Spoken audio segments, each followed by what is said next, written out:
Hi everyone, welcome to the installation and setup lecture. Before we dive into the writing SQL queries, it's important to understand how can you actually practice SQL. So there are three main ways to do it. First one is the online SQL editors. You can search here, you will find a lot of websites. So they are web-based platforms where you can quickly test out your SQL queries without installing anything to your local machine. They're great, for example, for the quick testing, but they're not ideal for long-term projects or real-world setups. This is first one and the easy way. There is another way. This is installing database to your local machine directly. It might be Postgres, MS SQL Server, MySQL, Oracle, doesn't matter. You can download one of them locally to your machine. It's better than online SQL editors because you have the full control of the database. But negative side is that if you are beginner, new in this area, it might be a little bit tricky for you to understand how to set up, how to download, and so on.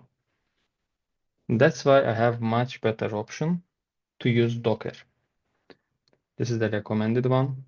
You can use Docker with a single Docker compose file. This is the method I will be using in this course.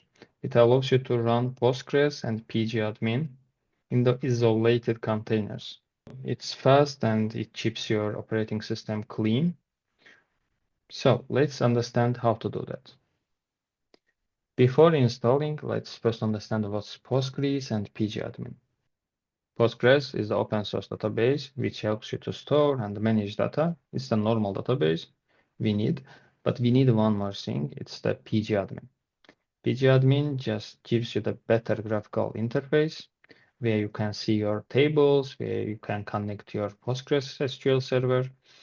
So that's what we need. Please make sure to follow steps carefully. I will explain one by one. It will be easy. First step, we need to download Docker Desktop. You can click this link here. You can download based on your operating system and try to set up by clicking next. That is nothing super complicated. Once you installed, you will have that kind of dashboard. It's empty because I haven't run any container yet. So once you have this dashboard, it means you download Docker Desktop successfully. As a next step, we should download my GitHub repository. Here I have the link. If you are a developer and if you are aware of the Git, you can just copy the link and try to clone it locally. But if you are not developer, if you are new in this area, what you can do, you can click this button and try the download zip. This is the folder, you will need it. So that's why I just download the zip. Once you download it, try to open it. To unzip this folder. Once you did it, you will have this folder. Here we have setup folder. Inside it, we have two different files. Now it's time to run this Docker Compose file. For that, I already added all instructions here.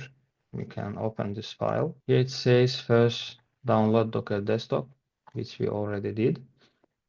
Next option, to go inside this folder and try to run this command. For terminal, open this app. If you have Windows, just search for cmd.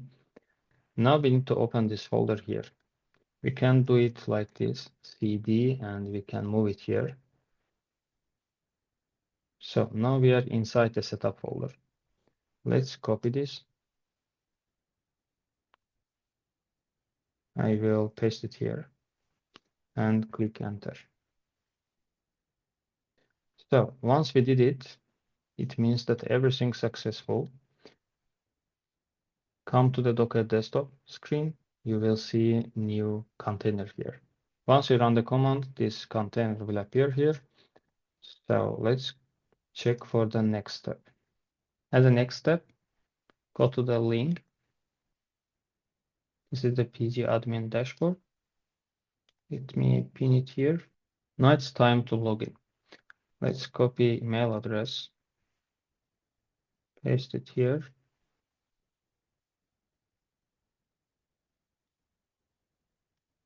We are able to log in. Now it's time to register the server. Let's click register server. As a next step, copy all these informations and paste them here. So you can save password as well. In the general section, we can name our server, let's say local. Doesn't matter, you can name anything.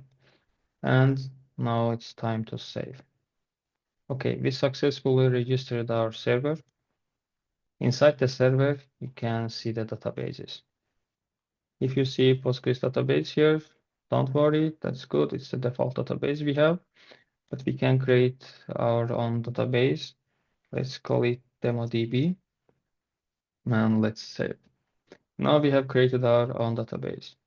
Inside the database, we have schema. Inside the schema, we have public. And here we have the tables. You see it's empty. There is nothing here. Let me zoom it a little bit. So here there is nothing. It's empty. We can clear all these tabs. As installation steps, first we downloaded Docker Desktop. Then we downloaded our repository, which was here. We downloaded this repository.